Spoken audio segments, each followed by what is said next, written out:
Most accident victims think their settlement just comes down to their medical bills, but the truth is there are hidden factors in your case, like consistency in care, lost income, and how your injury impacts daily life that can multiply your payout without you even realizing it. And if you don't know how to document these details properly, you could leave tens of thousands on the table without even knowing it. Hey there, my name is Peter Geraci and I'm a personal injury lawyer. Did you know that the longer you're in treatment, generally the more your case is worth? But not just because of the medical bills you're incurring.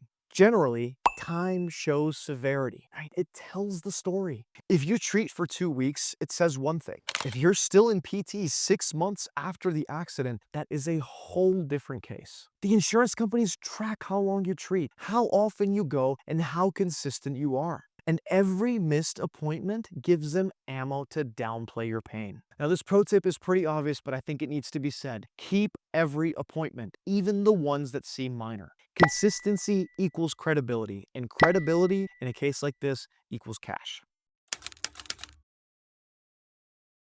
Now, here's something to remember. Not all medical care is valued the same. You could rack up a $10,000 bill in physical therapy, but if you get a single MRI that shows a disc herniation, the case value can spike dramatically, even if that MRI only cost you $2,000 or $3,000. The same goes for nerve conduction studies, pain management referrals, orthopedic evaluations, surgical evaluations, epidural steroid injections. The thing is, diagnostic value beats bill totals 9 times out of 10. And at the end of the day, what you can objectively prove is more valuable than what you simply say. Show it, don't just say it. Now, this is important. Most people forget this. If you missed work because of your injuries or had to cut back hours, lose shifts, or change roles, that is money that you're owed. Even if you use sick time or PTO, even if you're salaried, you still suffered a financial loss and it counts. But the thing is, you have to prove it. The way you do this is through your pay stubs, your W-2s, your doctor's notes, tying your missed work to the injury. And even statements from your employer can help prove what you've lost here. Now, a good bonus tip here, future lost earning potential. If you can't go back to the same job, that is a huge multiplier if it's documented properly.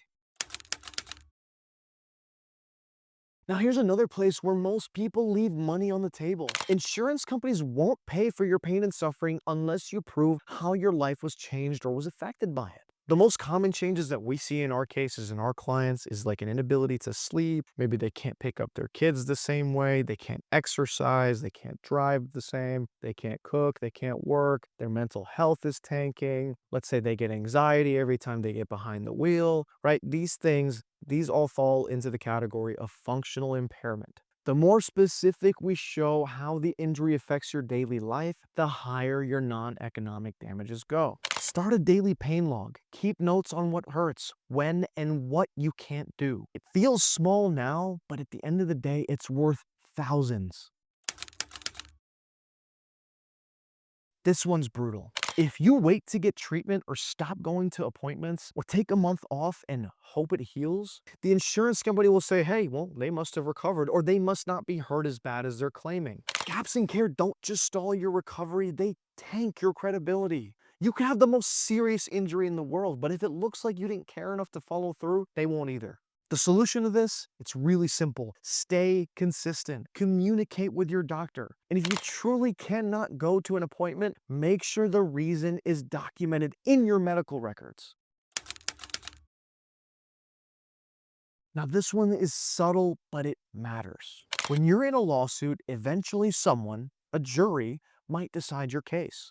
And juries award money to people they trust, people who are relatable, reasonable, and honest. If you come across as exaggerated, angry, or trying to game the system, even the strongest of cases can fall apart. But if you're consistent, transparent, and focused on getting better, they'll believe you and they'll compensate you for what you've lost. So let's recap the hidden factors that seriously affect your injury settlement. Length of treatment, diagnostic proof, not just the cost, lost wages and missed opportunities, the functional impact on your life, the consistency in your care, and how believable and relatable you are.